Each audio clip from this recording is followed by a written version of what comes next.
trend in the NCR, but it's a slow uptick in cases. There has been an increase for 3 weeks now of about 10% roughly every week. The health department has reiterated that so far, there is no community transmission of the Omicron subvariants in the country. Malaki ang probabilidad na baka may local transmission na dahil wala tayong nakikitang international sources, but definitely wala pa tayo dun sa stage ng community transmission. The Department of Health is seeing slight improvements in the number of COVID-19 cases in the country over the past few weeks. The problem now, however, according to the Health Department, is the lack of people lining up to get their booster shots. Now, how can government contain the COVID-19 pandemic amid the transition to a new administration? We discuss in this episode of The Chiefs.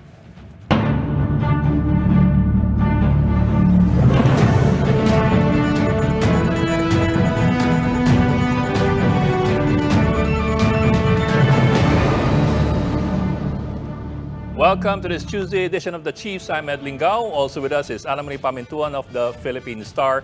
Luchi Cruz Valdez and Robbie Lampay will not be joining us tonight. Ami, what's your big story for today? Evening.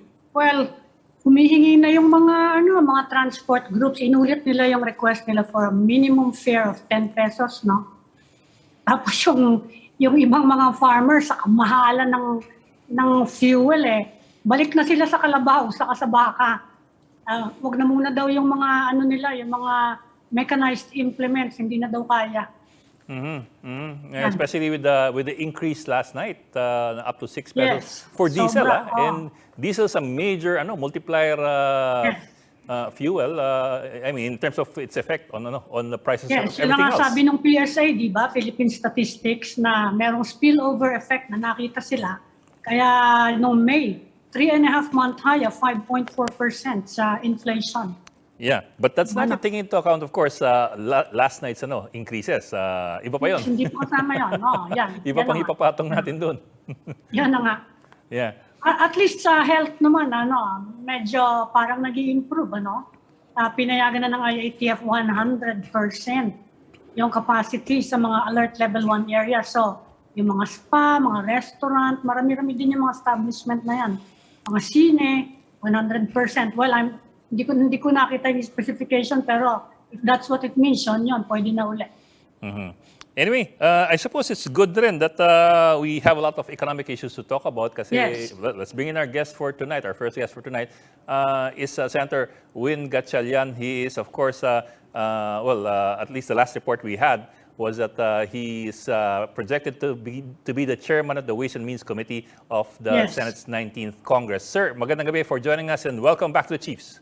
Good evening, Senator. Thank you, Ed. Thank you, Ami. Thank you for your invitation. Yes, sir. Sir, tama pa naman sinabi ko, no? Hindi pa naman nagbago yung mga plano. I mean, that was the last we heard. Basic education and ways and means ang malamang mapunta sa inyo dun sa So far, Ed. Congress. But, until we vote on it, things can still change. Yes, sir. But so far, that's the plan. Yes, sir. Well, sir, anyway, let's start off from there. Mukhang maraming challenges ang papasok na administrasyon on the economic front. And Ways and Means is basically in charge of just about everything financial and fiscal, especially revenue generating. I know, of course, revenue measures usually originate from the House, but in the end, of course, it also falls on the Senate. From your perspective po, let's start off with the baseline muna. Yung pinopropose ng DOF, the current DOF, the current economic managers, for a consolidated fiscal plan which would include, among other things, expanding EVAT coverage, adding new taxes including excise taxes on oil products, motorcycle taxes, pickup taxes, road tax, etc., and deferring yung reduction dun sa personal income tax. Your take on that, sir? What do you think of that? Is that workable? Is that going to push us forward or hold us back? Well, Ed, the issue right now is external headwinds. For example, the Ukraine war is creating a lot of uncertainty, and it's pushing oil prices up. And the main driver of why inflation is going up is because of fuel prices. Yes, sir. I saw in the news last week that the EU is planning to impose sanctions on oil, except for piped oil. So that is pushing prices of oil up. and being a importer of oil, almost 99% of our requirements, definitely we will feel the increase in global oil prices and increase in oil prices domestically. So having said that, my take on fiscal consolidation, we have to, first of all, look at other ways of increasing revenue other than increasing taxes. Other ways. Uh, Other ways. for example, we have to grow our economy.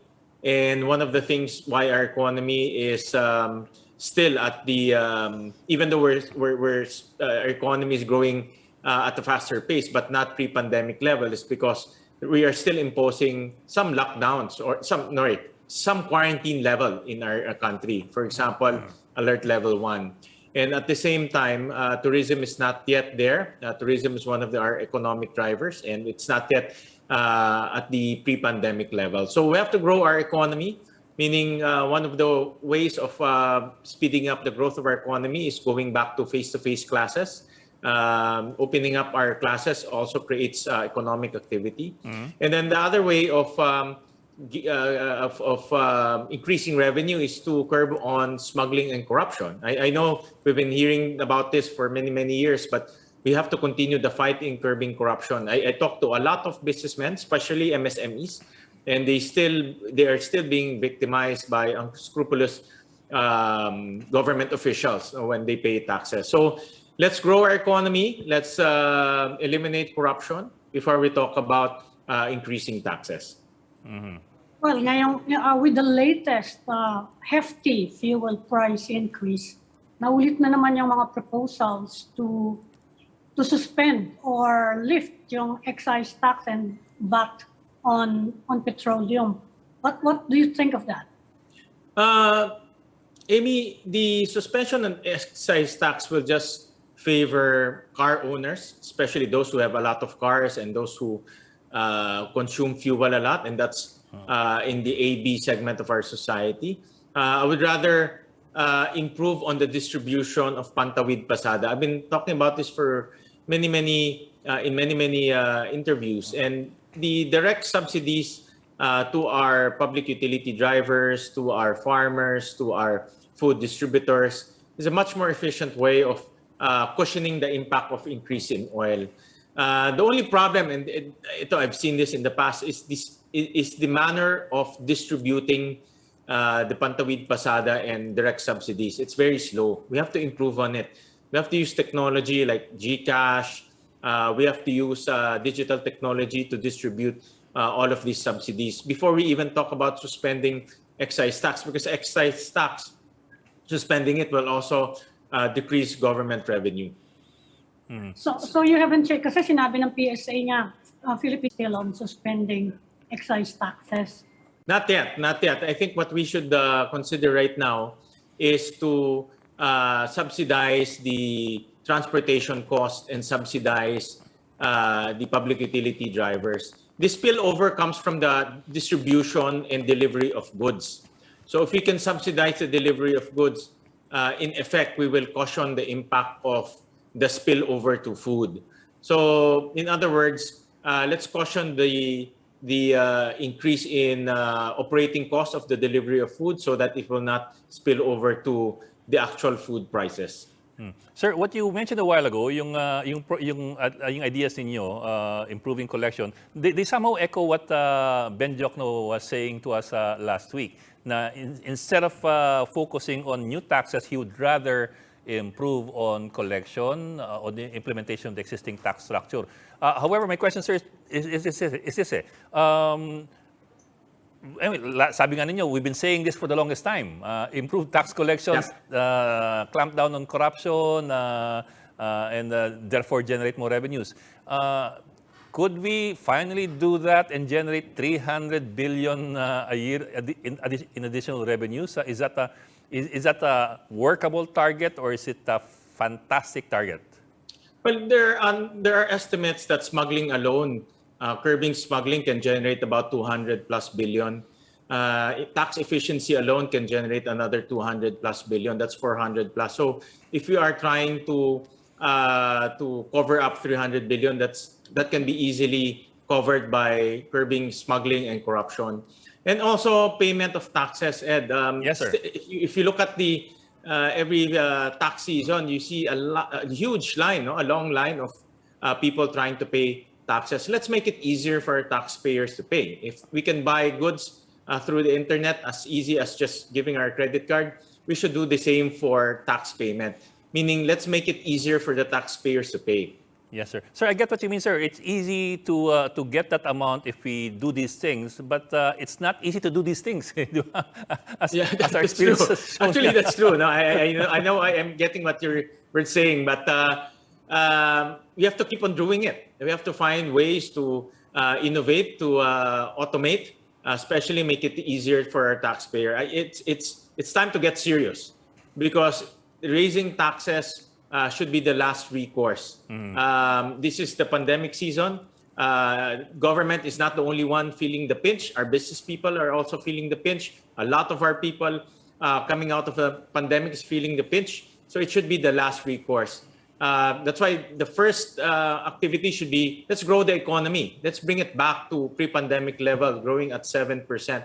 And there are still things that we can do. Open face-to-face classes, improve tourism activities, things like this can improve the growth of our economy. Well, in terms of growing the economy, are you thinking of any priority legislation that you're planning to pursue? Aside from the opening up of face-to-face classes, which I've been advocating for a long time, I can see some low-hanging fruits that we can tap into. For example, I mentioned tourism. No, because tourism is one of the crown jewels of our country, and we should encourage more people to travel, make it easier for them. Like the other day, I was talking to some Taiwanese and Singaporean investors. It's still quite bureaucratic to come to the Philippines.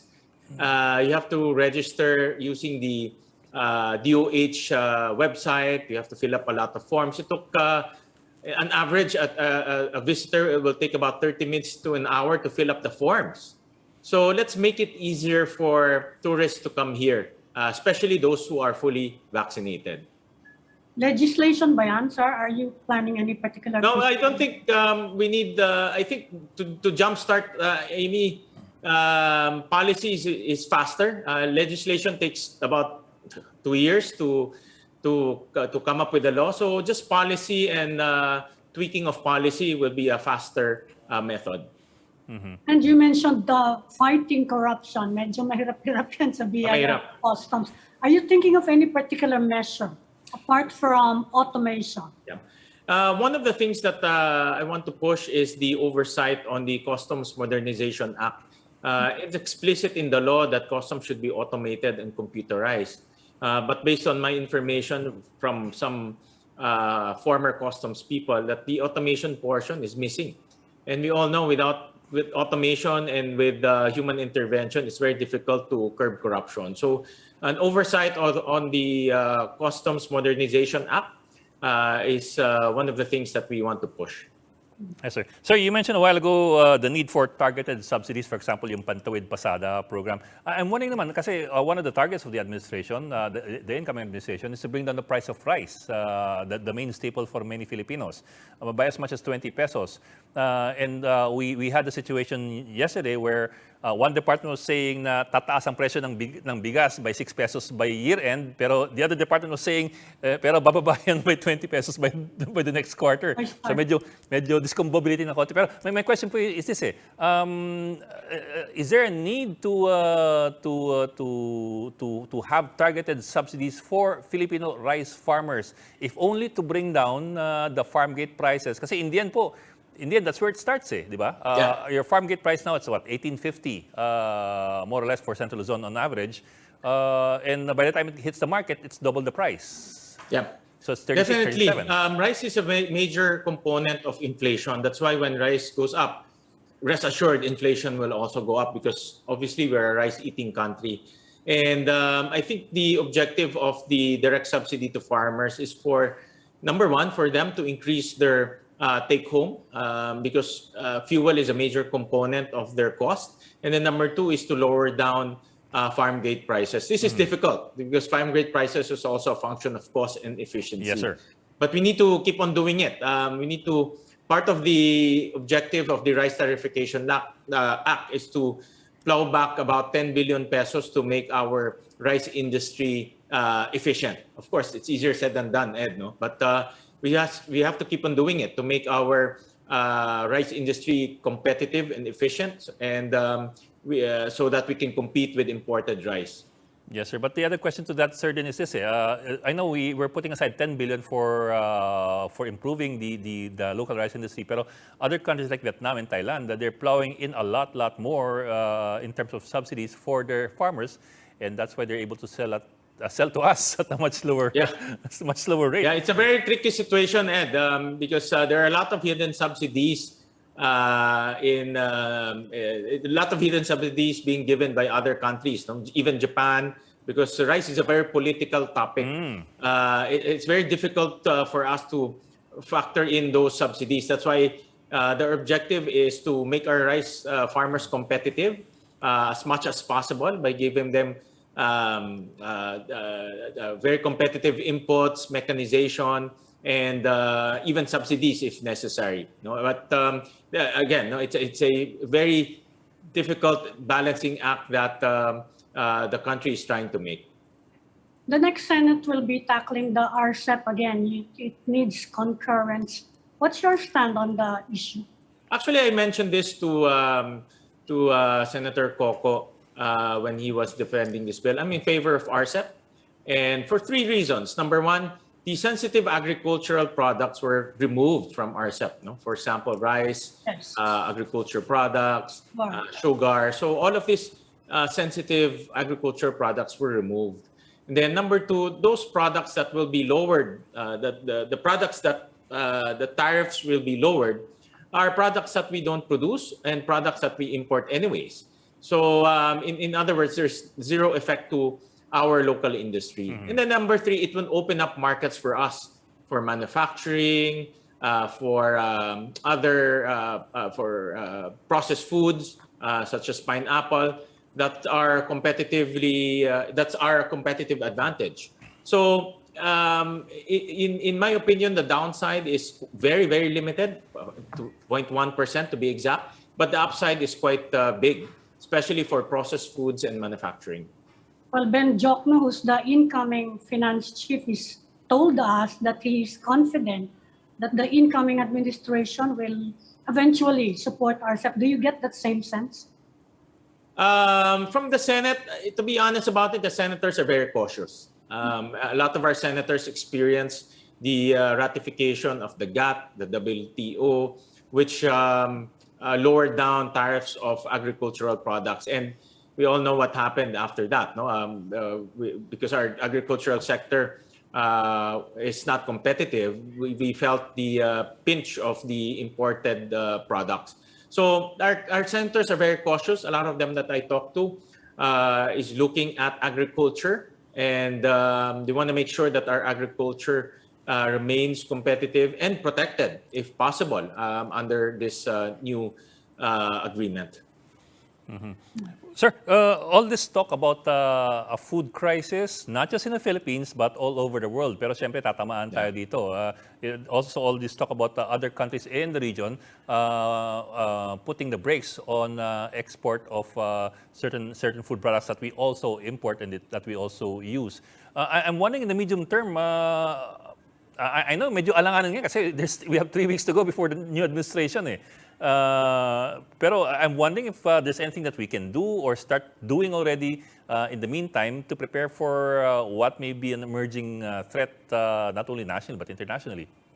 Well, Ed, I always believe that we should plan for the worst. This food security issue, as well as the energy security issue, is an offshoot of the Ukraine incident or the Ukraine invasion. And we just have to prepare for the worst in case that this invasion becomes prolonged and other sanctions will be imposed. So we have to just prepare for the worst, making sure that we have other suppliers for energy and for food, and we have enough inventory here domestically for short-term shocks. Like for example, I do remember I think December last year, nasa 50 pa lang yung gasolina.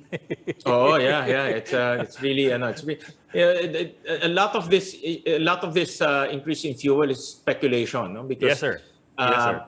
you're correct, because the international markets are speculating that this might get protracted and inventories will get depleted. Supply chain will get distorted. For example, the European Union might buy oil all of a sudden from the Middle East, where we buy our oil.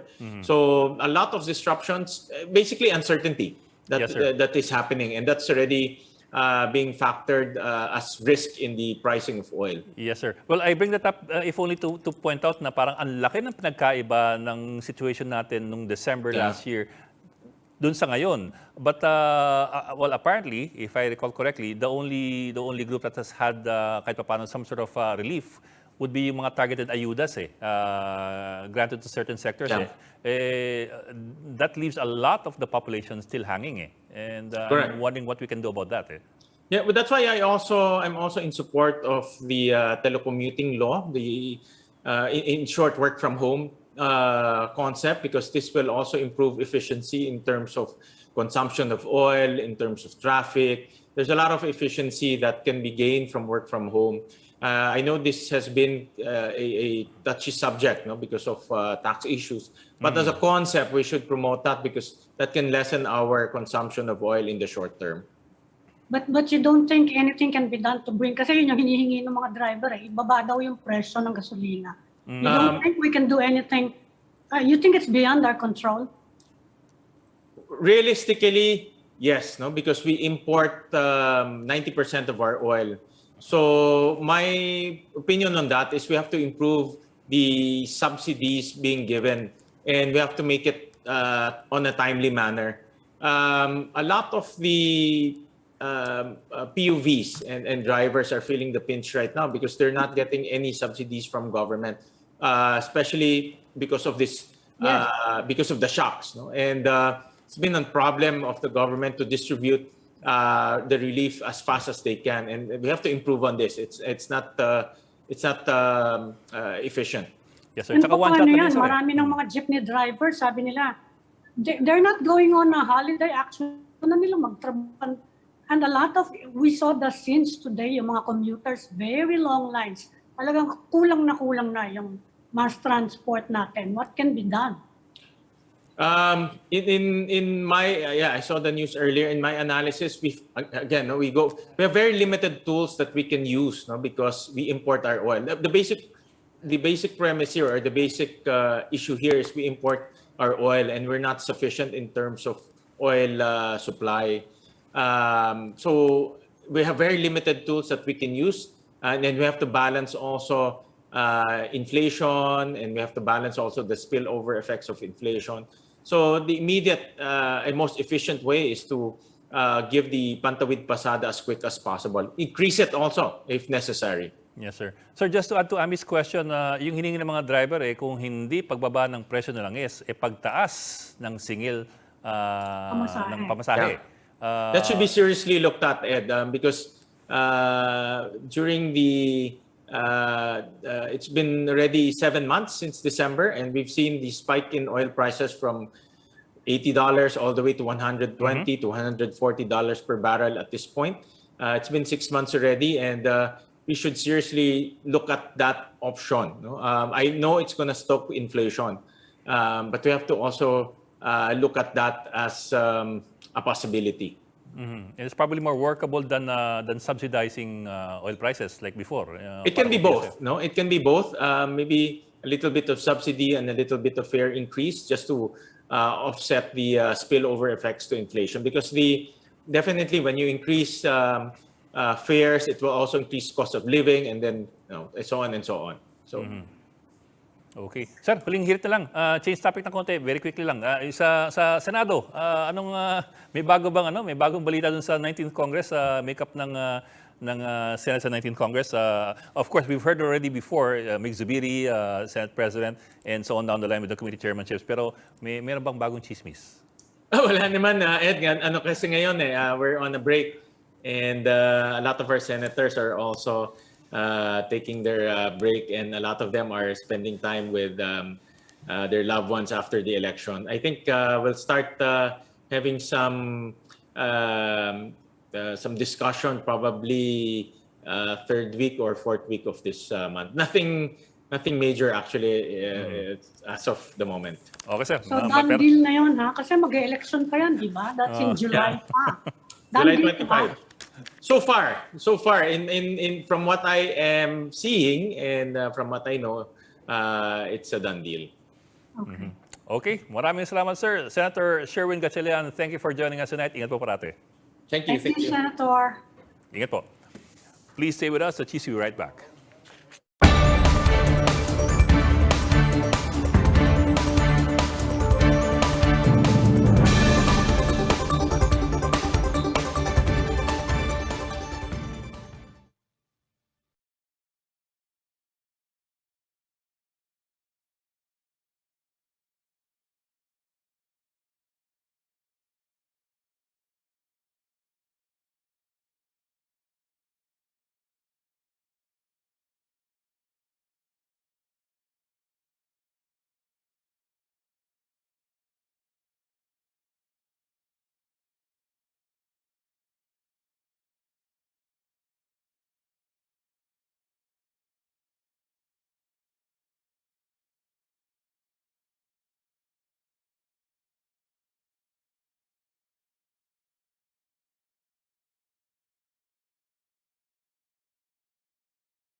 Welcome back to the Chiefs here on One News. And now joining us is outgoing Health Secretary Francisco Duque III. Secretary Duque, thank you for joining us and welcome back to the Chiefs. Welcome back. Hindi ka daw marinig, Ed. He cannot hear you. Ed, Sir, you're coming in very, very low volume. very soft. Very Direk, soft, baka yeah. we can fix the audio.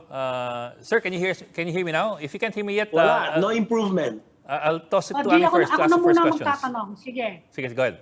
Sir, kasi yung IATF ngayon nagsabi, pwede ng 100% capacity in alert level 1 areas. Exactly anong cover nun? Kasama na ba dun yung mga massage, yung mga restaurants, Bakit namin yung tanong mo, mga massage parlor sine, kagad? ganun ba yun? Well, yes. Kasama lahat yan. Lahat ng mga establishments. Under alert level 1, matagal na yan, 100% na. February pa nga, nag-alert level 1 na tayo. So we have loosened up a lot of our restrictions in the past. And that is why, small wonder, 8.3% ng GDP growth in the first quarter. Pero ngayon lahat na, kasi dati meron pang restrictions sa movie houses. Hindi na. The new one, okay na. Pwede Bukas na. na. Tapos meron Basta sinabi. meron vaccination, ha? Basta may proof of vaccination ka. Tapos yung yung OCTA, I mean, should we be worried? Sabi nila, tumataas daw sa NCR. Although, clarified din ni Yusek Barrere na nationwide okay naman, pero tayo nandito sa NCR eh. Should we be worried? Tumataas na naman yung yung ADAR. Yeah, well, it's not the ADAR that's going up. It is actually the 2-week growth rate that's going up, no? So, but it hasn't translated into a high average daily attack rate. It's still less than 1. And also, it's not translating into a high healthcare utilization rate. It's still low risk. Our caseload risk classification is very low to low risk. And then our healthcare utilization rate is also low risk, less than 49.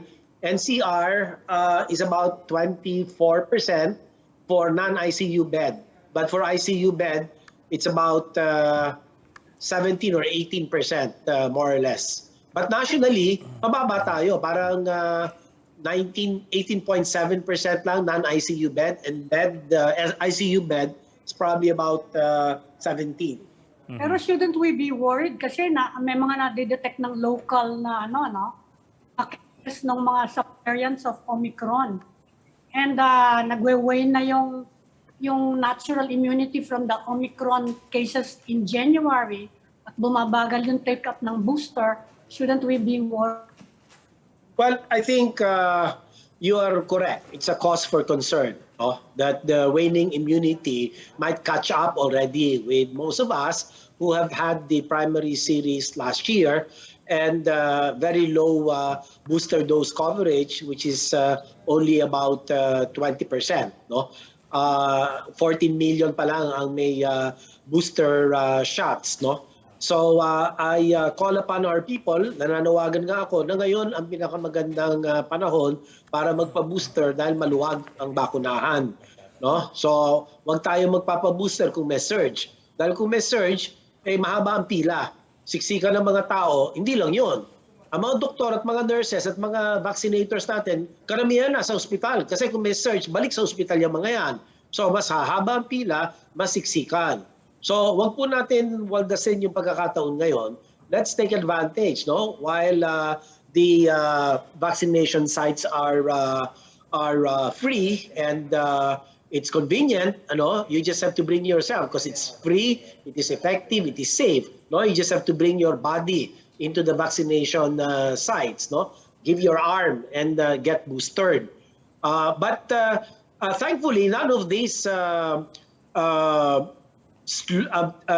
signals, these what we call minor signals or minor upticks, are really translating into major case increases as measured by average daily attack rate per 100,000 population and by healthcare utilization rate. So matagal na natin to, di ba?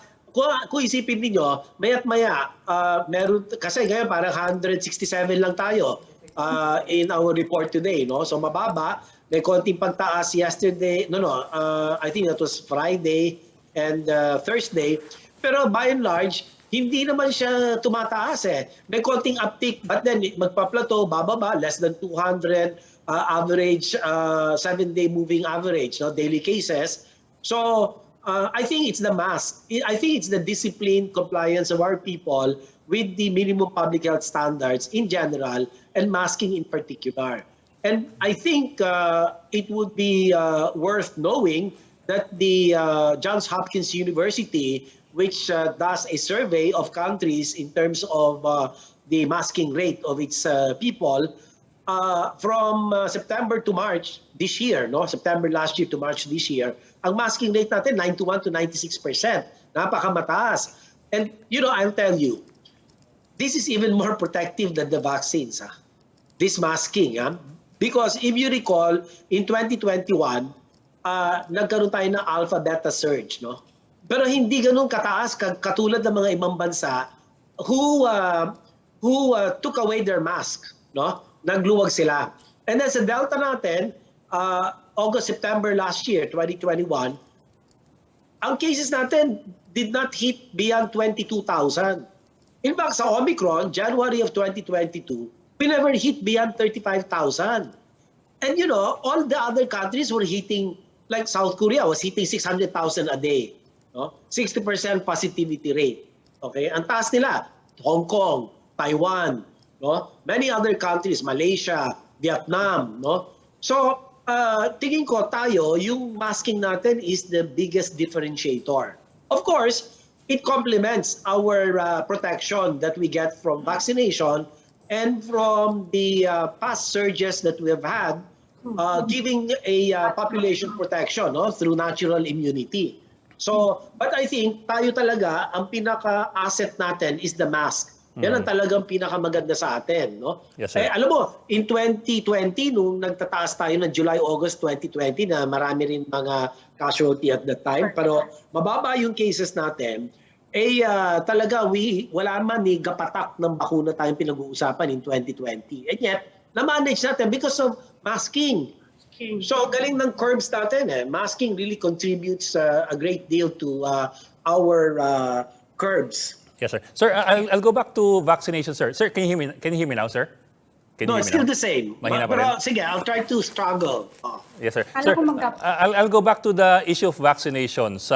Well, of course, now you're leaving the health portfolio on an upswing. Medyo mababa yung mga cases, and we're not in a crisis mode anymore. However, at the same time, a lot of those who got their primary vaccine doses, their second dose, were more than 6 months ago, di ba? Marami sa mga nag-second dose, mga last quarter of last year pa eh. So there's always that concern na baka by the time we hit the third quarter or fourth quarter, mag-upswing na naman tayo. And yun nga, I suppose that's a major concern for a lot of people, especially given the need for us to speed up or to boost the economy in the coming administration. Baka mamaya papara na naman tayo. Yun po, how do we address that concern na baka wala ng bisa yung mga nagpabakuna? Hindi naman, meron pa rin visa yan. Ang problema lang natin nga, like I said earlier, yung waning immunity nga will soon catch up. Kasi yung mga primary series, first and second dose series in mid-2021, our vaccine supply stabilized only October Yes, sir. last year. So plus ilagay mo na 6 months or ang kanyang itatagal, no? And then after 3 months, sabi natin pwede na magpa-booster. 'Di ba? Yes, sir. Ang problema natin yung booster natin, Booster, the first baba. booster. Let's not talk about the second booster. The first booster mababa pa tayo. Yes, sir. So yun ang talagang gusto ko nga mangyari, gawin dati ng mga LGUs, no? Yung ginagawa nila dati na no vax, no ride, no vax, no entering establishments, restaurants, etc. They can already do that, parang quasi mandatory booster. But I don't know, now that the elections are over, baka naman pwede na nilang i-reconsider ito. Dahil earlier on, they did not like to do that. Siyempre, kasi election. No? Pero ngayon, they might just want to look back and see how effectively they were able to ramp up the vaccination coverage of their constituents. No? Nung ginawa, in fact, NCR lang muna no? Si Chairman Abalos at that time, I recall very clearly, he was so receptive to that idea na no vax, no ride, no vax, no, Yes, sir. no Yes, sir. restaurants, no malls, no etc. No? So kaya tumaas yung ating vaccination rate, no? At lumaki yung coverage. So I hope that insofar as the booster is concerned, the same may be considered by our local government units. Kasi sila, they have local autonomy and they can pass ordinances, no? So it will have the force and effect of law, no? Insofar as their jurisdictions are concerned. Yes, no? sir. So that's one. Number two, the Congress is not considering. I already broached the idea last year, no? No, not last year, about 2 months ago. Kung pwedeng gawin natin mandatory, like in other countries. So ayaw Sabi nila, so tayo, we can just nudge. We can educate, we can counsel, Sir, we sorry, can sir. incentivize or Mandatory disincentivize. boostering, But, sir? What do you mean? Mandatory Ah? boostering?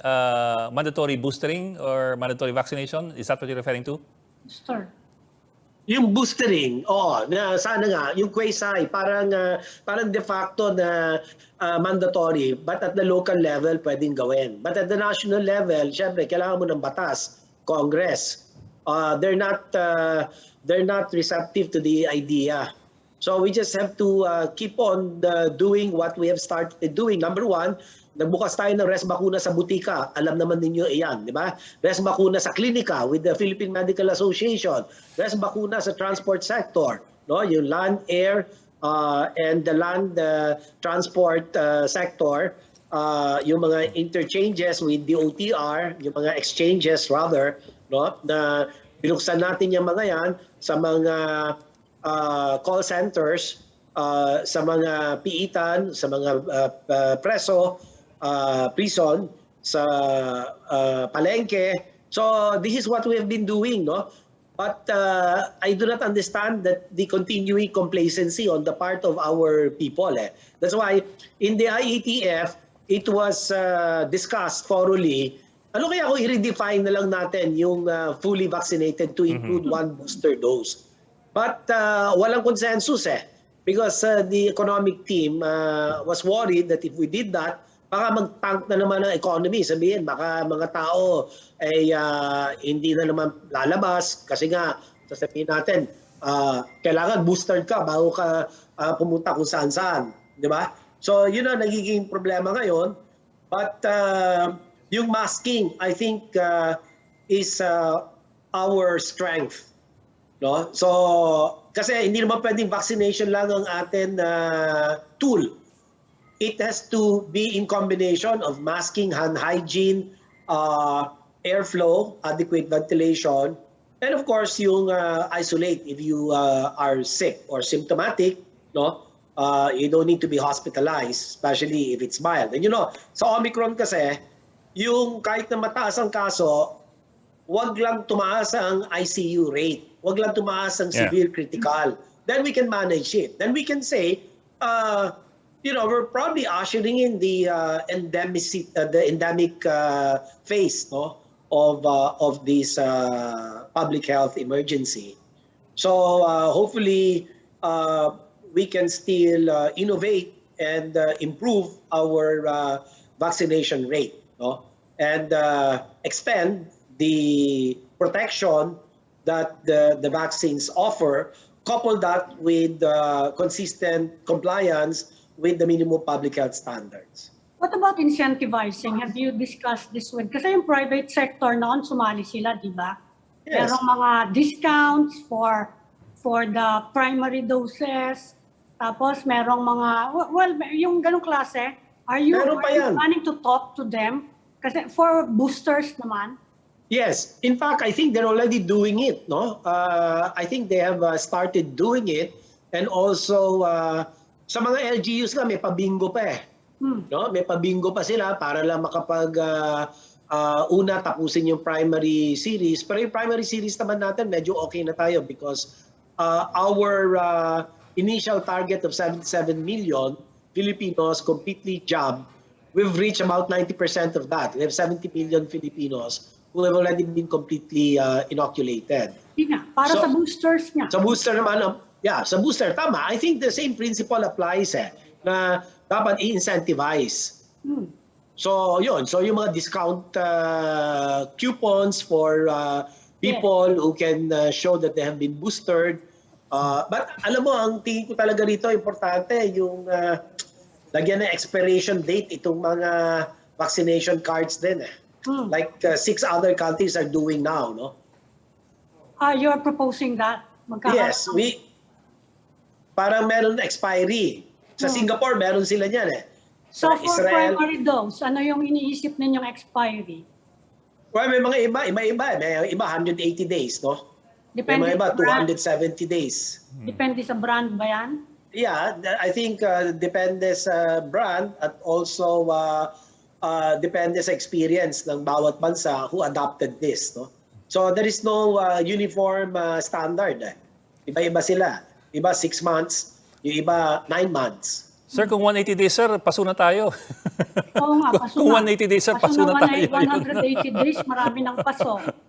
Oh, yes, tama naman yan. Pero alam naman ninyo na from the immunological point of view, ito naman atin nabakunahan tayo, meron tayong antibodies, may memory B cells. May T cells. Yung memory B cells and memory T cells. Siyempre, over time, kung wala ka naman exposure, no, bababa yung antibody level mo, antibody count mo. But once you get exposed, there is what is known as the anamnestic response. Yung reaction to a exposure, to a re-exposure, either to the infection or to the vaccine, tataas, sisipa na naman na mas mataas yung neutralizing antibodies natin, no? So, meron tayong ganon, and hindi lang kasi widely used yung T-cell testing to see how responsive the T-cells, the T-cell mediated immunity is, no? But meron tayo niyan, you and I, for the normal individuals. But you're right, we really have to push for booster shots, and this is the best time to do it when there is no surge. Otherwise, kung magkaka-surge, problema na naman yan. Pero with Omicron, consistent eh. There has been a decoupling, yung tinatawag natin serious or severe and critical, mababa talaga. Hindi sumisipa. In fact, kasagsagan ng Omicron in January, yung atin ICU rate was moderate risk lang. 59% ang yung pinakamataas eh. Okay, ngayon, very low pa. So it's also contributing to the complacency of people eh. Secretary, habol ko lang, medyo change topic. While you're still battling a pandemic, naghahanda din kayo for the transition. Kumusta yung mga preparations ninyo? What are your plans? Marami. The transition plan is pretty much in place. Kasi unang-una, yung next administration will be benefited by the breadth and depth of experience and knowledge that we were able to put together in our pandemic journey. No? So, hindi na sila magkakapa-kapa. May playbook na tayo. We have in fact about 200 policy issuances, both published and unpublished, which all serve as a basis for our prevent, detect, isolate, treat, reintegrate, vaccinate strategy. No? So lahat ito ay nagawa na natin. They just need to build on this.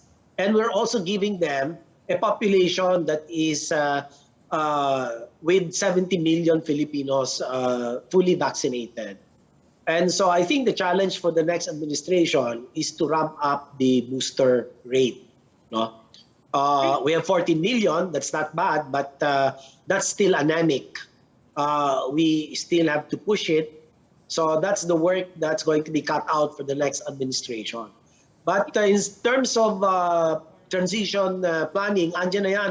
We'll just hand it over to them. Then we'll tell them what has been accomplished in terms of the universal health care, what have been the setbacks, no?